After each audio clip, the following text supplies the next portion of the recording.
Dear student, তো যোৱাকালি আমি অংক কৰিছোঁ। এইটো মানে বুজাই দিছোঁ তোমালোকক যে বীজগণিত হৰণ কেনেকৈ কৰে।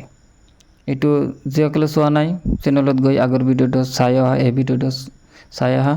তো এই ভিডিঅ'টোত মানে মই শিকাইছোঁ কি যে হৰণ কেনেকৈ কৰে, বীজগণিত হৰণ কেনেকৈ কৰে। আৰু মই কৈ দিছিলোঁ যে ইয়াৰ পিছত আমি অনুশীলনী 2.3 কৰিম। তো আজি আমি অনুশীলনী 2.3ৰ অংককেইটা কৰিম। তো ইয়াত আমাক যেকেইটা দি আছে এক নম্বৰৰ এই গোটেইকেইটা কৰিম। তো ইয়াৰ কাৰণে আমি প্ৰথমে বুজাই দিছোঁ তোমালোকক হৰণ অংক। ধৰা হ'ল এটা অংক দি আছে 6ক 2ৰে হৰণ কৰিব লাগে, ঠিক আছে। 6ক যদি আমি 2ৰে হৰণ কৰোঁ তেনেহ'লে আমাৰ কি হৈ যাব, 3 বাৰ যাব। আৰু 2 দি 3ক পূৰণ কৰিলে কিমান হ'ব, 6, বাকী কিমান থাকিব, 0। তো ইয়াত যে আছে এইটো হ'ল আমাৰ বাহ্য। বহুতে মানে বাহ্য, বাজক, ভাগফল আৰু ভাগশেষ মানে কাক কয় মানে সেইটো নুবুজে। তো সেইকাৰণে মানে অংক কৰাত বহুত মানে সমস্যা হয়। তো আজি মই কৈ দি আছোঁ, এইটো হ'ল বাহ্য আৰু এইটো যে আমাক দি আছে এইটো হ'ল ভাজক।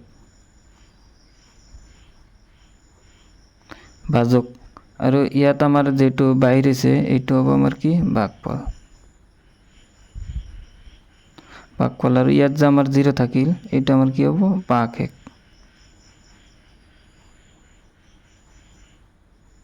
এইটো হ'ল ভাগশেষ। তেনেহ'লে এইটো হ'ব বাহ্য, এইটো ভাজক, এইটো ভাগফল আৰু এইটো ভাগশেষ। তো ইয়াক আমি মানে এইটো হ'ল কি আমাৰ ভাজক, এইটো আমাৰ কি হয়, gx হয়। এইটোক আমি gx বুলি ধৰা মানে গণিতত মানে যেটো দিয়া আছে এইটো gx। আৰু এইটো তোমাৰ বাহ্য হয়, তো ইয়াক আমি px বুলি কওঁ। আৰু এইটো হ'ল ভাগফল। তো এই ভাগফল এইটো হ'ব আমাৰ কি, এইটো মানে কোৱেশ্চন হয়, গতিকে কি হ'ব, qx। আৰু 0 যেটো বাকি থাকে এইটো মানে ৰিমাইণ্ডাৰ, তো এইটো হ'ব কি আমাৰ rx। তেনেহ'লে বুজি পাইছা তোমালোকে যে gx, px আৰু qx, rx কাক কয়। তো এতিয়া আমি অংকটো কৰিম, অনুশীলনীৰ অংকটো কৰিম। তো অনুশীলনীত আমাৰ এক নম্বৰত কি দি আছে, মানে এক নম্বৰৰ কি দি আছে, আমাক px দি আছে কি, px দি আছে x³ px equal x³ minus 3x square plus 5x minus 3। আৰু এইটো আমাক হৰণ কৰি দিছে কি দিয়ে, কিহেৰে, gx। তো gx আমাক কি দি আছে, gx equal দি আছে x² minus 2, মানে এইটো দি এইখিনিক আমি হৰণ কৰিম। তো ইয়াৰ কাৰণে আমি প্ৰথমে হৰণ আকাৰে লিখি ল'ম। gx আমাক কি দি আছে, x² minus 2। তো ইয়াত মাজত থাকিব কি, px। তো আমাক px কি দি আছে, x³ minus 3x square plus 5x minus 3। তো এটা আমি হৰণ কৰিম। চোৱা তোমালোকে ভালকৈ শুনিবা আৰু বুজি ল'বা। ভিডিঅ'টো মানে শেষলৈকে চোৱা, তোমালোকে বুজি পাবা। তো ইয়াত আমাৰ কি দি আছে, x³। ইয়াৰ লগত মানে কি, মানে এইটো যদি আছে ইয়াৰ লগত কি পূৰণ কৰিলে আমি x³ পাম। তো এইটোতো চিম্পল, x পূৰণ কৰিলে আমি x³ পাম। তো এই x দিয়ে আমি এই গোটেইখিনিক পূৰণ কৰিম। তো x দিয়ে x ক পূৰণ কৰিলে কি হ'ব, x³ আৰু প্লাছ মাইনাছ কি হ'ব, মাইনাছ। তো এটা আমি পূৰণ কৰিলে কি হ'ব, 2x হ'ব। তো ইয়াত যে আছে 3x², ইয়াত লিখিব নালাগে, আমি এইটো ইয়াত লিখিম। কি হ'ব, প্লাছ মাইনাছে মাইনাছ 2x। তেতিয়া আমি বিয়োগ কৰি দিম। এই তলত যে চিহ্ন আছে ইয়াৰ আগত কি আছে, প্লাছ আছে, মাইনাছ হৈ যাব। ইয়াত কি আছে, মাইনাছ আছে, প্লাছ হ'ব। ঠিক আছে, মানে ইয়াত মানে যেটো চিন থাকিব এইটোৰ পৰিৱৰ্তন হ'ব কেৱল। তো ইয়াত যদি মাইনাছ হয় তেনেহ'লে এইটো প্লাছ, এইটো মাইনাছ কি হ'ব, কেঞ্চেল যাব। তেনেহ'লে ইয়াত কি আছে, মাইনাছ 3x² আৰু এইটো কি আছে মাইনাছ, তেনেহ'লে প্লাছ হ'ব। প্লাছ হ'লে কিমান হ'ব আমাৰ প্লাছ 7x, ইয়াত -3 আছে, -3। এতিয়া চোৱা ইয়াত আমাৰ কি আছে -3x² আৰু ইয়াত আছে x²। তো ইয়াৰ লগত কি পূৰণ কৰিলে আমি -3x² পাম। ইয়াৰ লগত আমি -3 পূৰণ কৰি দিম। -3 পূৰণ কৰিলে 3x² পাম। তো এইটো দি 1 পূৰণ কৰিলে কি হ'ব -3x² আৰু প্লাছ মাইনাছ মাইনাছে কি হ'ব প্লাছ। ইয়াত মানে চোৱা x নাই, তো ইয়াত সংখ্যা আছে, তো আমি সংখ্যাৰ তলতে লিখিম। 2 লগত 3 পূৰণ কৰিলে কিমান হ'ব 6। তো চিহ্নৰ পৰিৱৰ্তন হ'ব। ইয়াত কি আছে মাইনাছ, এইটো হ'ব প্লাছ। তো প্লাছ মাইনাছ কি হ'ব কেঞ্চেল যাব এইটো। তো ইয়াত আছে কিমান আমাৰ 7x আৰু ইয়াত চিহ্নৰ পৰিৱৰ্তন হ'লে কি হ'ব ইয়াত হ'ব মাইনাছ। তো মাইনাছ হ'লে কিমান হ'ব -9। তো তোমালোকে নিশ্চয় বুজি পাইছা। চোৱা তোমালোকে এইটো কৰিছোঁ, তেনেহ'লে আমাৰ এইটো কি হ'ল, এইটো আমাৰ কি আছে px, এইটো আছে gx। তেনেহ'লে এইটো আমাৰ কি হ'ব, এইটো হ'ব আমাৰ qx আৰু এইটো হ'ব rx। এইটো হ'ব আমাৰ কি হ'ব qx আৰু এইটো হ'ব কি আমাৰ rx।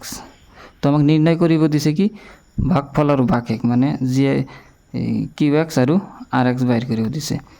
তেনেহ'লে আমি কি লিখিম এটাকে qx টো আগত আহিব।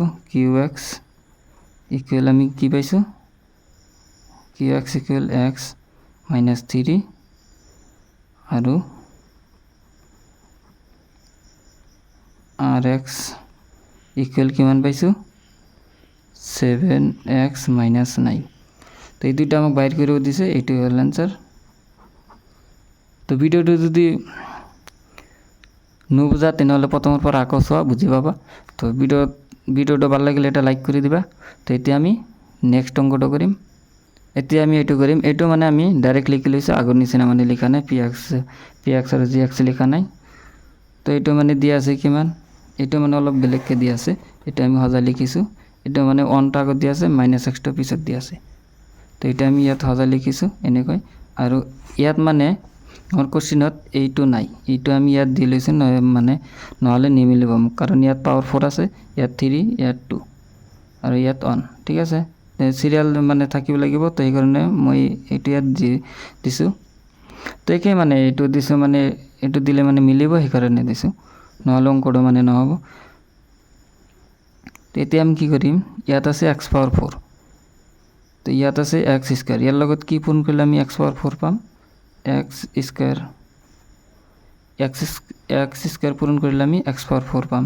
ঠিক আছে, তো ইয়াৰ লগত আমি পূৰণ কৰিলে x পাৱাৰ 4 আৰু ইয়াৰ পিছত কি হ'ব প্লাছ মাইনাছে মাইনাছ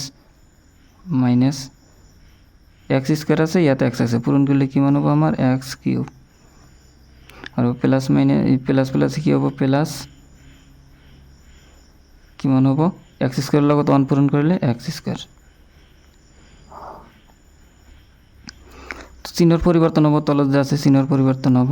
তো ইয়াত মাইনাছ হ'ব, মাইনাছ হ'লে এইটো কেঞ্চেল যাব, ইয়াত মাইনাছ আছে, ইয়াত প্লাছ হ'ব, প্লাছ হ'লে আমাৰ কিমান আহিব x³ আৰু ইয়াত যেটো আছে ইয়াতটো মানে একো নহয়, ইয়াত মানে 0 আছে, 0 লগত এইটো পূৰণ কৰিলে ইয়াত 0 হ'ব। তো 0 লগত যোগ বিয়োগ কৰিলে আমাৰ সেমে থাকিব। আৰু ইয়াত কি আছে আমাৰ প্লাছ আছে, এইটো কিমান হ'ব, এইটো কি হ'ব মাইনাছ হ'ব।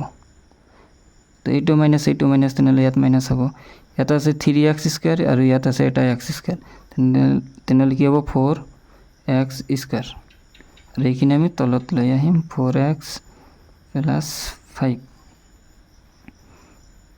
এতিয়া চোৱা ইয়াৰ লগত কি পূৰণ কৰিলে আমি x³ পাম। ঠিক আছে, ইয়াৰ লগত কি পূৰণ কৰিলে আমি x³ পাম। তো ইয়াৰ লগত আমি এটা x পূৰণ কৰি দিলে আমি x³ পাম, কিন্তু ইয়াত আছে কি আমাৰ প্লাছ, তো ইয়াতো কি হ'ব প্লাছ প্লাছ হ'ব। তো xৰ লগত x² পূৰণ কৰিলে কি হ'ব x³ আৰু প্লাছ মাইনাছে কিমান হ'ব আমাৰ মাইনাছ, xৰ লগত x পূৰণ কৰিলে x² আৰু xৰ লগত 1 পূৰণ কৰিলে কিমান হ'ব প্লাছ x।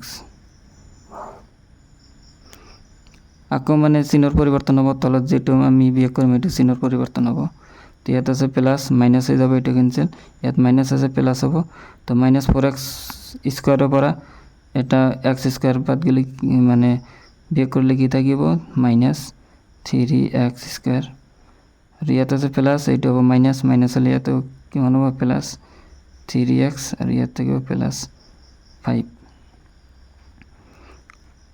এতিয়া চোৱা, ইয়াত আছে মাইনাছ 3x স্কোৱাৰ, ইয়াত আছে এক্স স্কোৱাৰ। তেনেহ'লে ইয়াৰ লগত কি পূৰণ কৰিলে আমি মাইনাছ 3x স্কোৱাৰ পাম, মাইনাছ 3 পূৰণ কৰিলে আমি ইয়াৰ লগত পূৰণ কৰিলে মাইনাছ 3x স্কোৱাৰ পাম। তো এইটো পূৰণ কৰি দিম, প্লাছ মাইনাছে কি হ'ব, মাইনাছ 3x স্কোৱাৰ, মাইনাছ মাইনাছে কি হৈ যাব আমাৰ, প্লাছ 3x, আৰু ইয়াত প্লাছ মাইনাছ কি হ'ব, মাইনাছ 3। তো চিনৰ পৰিৱৰ্তন হ'ব, এইটো হ'ব প্লাছ, প্লাছ হ'লে এইটো কেঞ্চেল, এইটো হ'ব মাইনাছ, মাইনাছ হ'লে এইটো কেঞ্চেল যাব, আৰু ইয়াত আছে মাইনাছ প্লাছ হ'ব, প্লাছ হ'লে কিমান থাকিব, 8 থাকিব। তেনেহ'লে ইয়াত আমি কি পালোঁ, গতিকে ইয়াত মানে আমাক কি বাহিৰ কৰি দিছে, ভাগফল আৰু ভাগশেষ। মানে QX আমি কি পালোঁ, QX ইকুৱেল এইটো x square plus x minus 3, আৰু RX কি পালোঁ, RX ইকুৱেল 8। তো এইখিনি এনচাৰ। তো ভিডিঅ'টো ভাল লাগিলে এটা লাইক কৰি দিবা, চেনেলত নতুন হ'লে ছাবস্ক্ৰাইব কৰি দিবা এনেকুৱা ভিডিঅ' চোৱাৰ কাৰণে। তো এতিয়া আমি 3 নম্বৰটো কৰিম। 3 নম্বৰটো ইয়াত লিখি লৈছোঁ। 3 নম্বৰটো চোৱা, বেলেগকৈ দিয়া আছে, মানে ইয়াত দিয়া আছে এইটো যে দিয়া আছে, এইটো 2 আগত আছে, পিছত আছে মাইনাছ এক্স স্কোৱাৰ, কিন্তু এইটো মই এনেকৈ লিখিছোঁ মাইনাছ এক্স স্কোৱাৰ প্লাছ 2, কাৰণ এইটো হ'ল ধ্ৰুৱক, আৰু ধ্ৰুৱকটো সদায় পিছত থাকিব।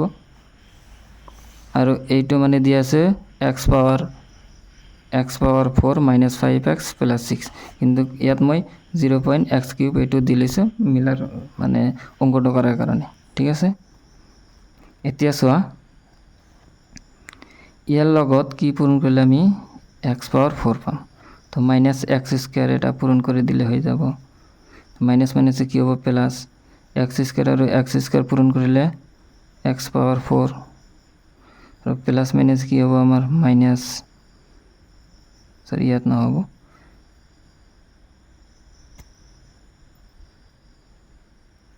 এইটো স্কোৱাৰ, এইটো স্কোৱাৰ হ'ব, প্লাছ মাইনাছ কি হ'ব আমাৰ মাইনাছ এক্স স্কোৱাৰ লগত 2 পূৰণ কৰিলে 2x স্কোৱাৰ, ঠিক আছে। তো এতিয়া আমাৰ চিনৰ পৰিৱৰ্তন হ'ব, এইটো হ'ব মাইনাছ, মাইনাছ হ'লে এইটো কেঞ্চেল যাব, এইটো হ'ব প্লাছ। তো প্লাছ হ'লে আমাৰ কি হ'ব, 2x স্কোৱাৰ আহি যাব, কাৰণ এইটোতো 0 হয়, ইয়াৰ লগত যোগ বিয়োগ কৰিলে কি থাকিব, আৰু ইয়াত আছে কিমান, মাইনাছ 5x প্লাছ 6। এতিয়া চোৱা, ইয়াৰ লগত কি পূৰণ কৰিলে আমি এক্স স্কোৱাৰ পাম। তো 2 এটা পূৰণ কৰি দিলে আমি 2x স্কোৱাৰ পাম, কিন্তু ইয়াত আছে প্লাছ, ইয়াত আছে মাইনাছ, তাৰ কাৰণে আমি ইয়াত এটা মাইনাছ দিম। তো মাইনাছ মাইনাছে পূৰণ কৰিলে কি হ'ব, প্লাছ হ'ব, হৈ গৈছে, মিলিছে এতিয়া। তো মাইনাছ মাইনাছে প্লাছ, 2 দিয়ে এক্স স্কোৱাৰক পূৰণ কৰিলে 2x স্কোৱাৰ, প্লাছ মাইনাছে আমাৰ কি হৈ যাব, মাইনাছ, 2 লগত 2 পূৰণ কৰিলে কিমান হৈ যাব, 4। তো এতিয়া এইটো আমি বিয়োগ কৰিম, চিনৰ পৰিৱৰ্তন হ'ব, ইয়াত হ'ব কি মাইনাছ, তো মাইনাছ হ'লে এইটো কেঞ্চেল যাব, আৰু ইয়াত আছে কিমান, মাইনাছ 5x, এইটো চিনৰ পৰিৱৰ্তন হ'লে এইটো ইয়াত কি হ'ব, প্লাছ, প্লাছ হ'লে কিমান হৈ যাব আমাৰ, প্লাছ 10। তো এইখিনি ইয়াৰ পিছত তাৰ আমাৰ হৰণ নাযায়, কাৰণ ইয়াততো আমি দিছোঁ, ইয়াত মানে ধ্ৰুৱক আহিছে। তোমালোকে এটা বস্তু লক্ষ্য কৰিবা, সদায় লক্ষ্য কৰিবা, যেটো আমি হৰণ কৰিম, যেটো আমাৰ ই বাহিৰ হ'ব, QX বাহিৰ হ'ব, ইয়াত যেতিয়া 2 আহিব, মানে ধ্ৰুৱক পদ আহিব, ইয়াৰ পিছত আৰু আমাৰ হৰণ নাযায়, এইটো মনত ৰাখিবা সদায়, ধ্ৰুৱক আহিলে আৰু হৰণ নাযায়। এতিয়া তুমি যদি চোৱা, ইয়াত যদি তুমি ইয়াক যদি তুমি কোনো সংখ্যা দি হৰণ কৰা, ইয়াত আছে এক্স স্কোৱাৰ, ইয়াত আছে এক্স, তেনেহ'লে নিমিলিব, গতিকে ধ্ৰুৱক অহাৰ পিছত আমাৰ আৰু হৰণ কৰিব নালাগে, ইয়াত আহিলে শেষ। এইটো হ'ল বীজগণিত হৰণৰ নিয়ম আৰু বীজগণিত হৰণত মানে হৰণ কৰাৰ সময়ত কিউ এক্সত যেতিয়া মানে দুৰ্ভোগ আহিব তেতিয়া আৰু হৰণ নাযায়। তেতিয়া আমাৰ নিৰ্ণয় কি কৰিব দিছে, কিউ এক্স আমি কি পালোঁ ইয়াত minus X square minus two আৰু আৰ এক্সটো কি পালোঁ আৰ এক্স ইকুৱেল কি আছে আমাৰ মাইনাছ 5x + 10। তো অনুশীলনী 2.3 1 নম্বৰত মানে 3টা অংক দিয়া আছে আৰু আছে, তো 3টা মই কৰি দিছোঁ। এই 3টা তোমালোকে আগত চোৱা।